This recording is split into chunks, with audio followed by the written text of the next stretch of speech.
இன்றைய வானிலை தொடர்பான தகவல்களை அறிந்து கொள்வதற்காக வளிமண்டலவியல் திணைக்களத்தின் வானிலை அதிகாரி முகமது சாலிஹினுடன் ஸ்கைப் ஊடாக தொடர்பினை ஏற்படுத்துகின்றோம். வணக்கம். வணக்கம் கிருஷாந்த். மத்திய சப்ரகமுக மேல் மாகாணங்களிலும் காலி மாத்தறை மாவட்டங்களிலும் இடைக்கிடையே மழை பெய்யும். வடமேல் மாகாணத்துக்கும் மழை பரவக்கூடும்.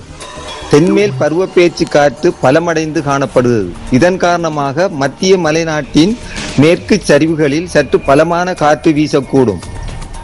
புத்தளம் தொடக்கம் கொழும்பு காலி ஊடாக பொத்துவில் வரையான கரையோரத்துக்கு அப்பாலுள்ள கடல் பிரதேசங்களில் மழை அல்லது இடியுடன் கூடிய மழை பெய்யும்.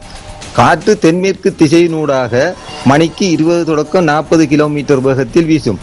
சில வேளைகளில் காற்றின் வேகம் மணிக்கு 50 கிலோமீட்டராக அதிகரித்து வீசவும் கூடும்.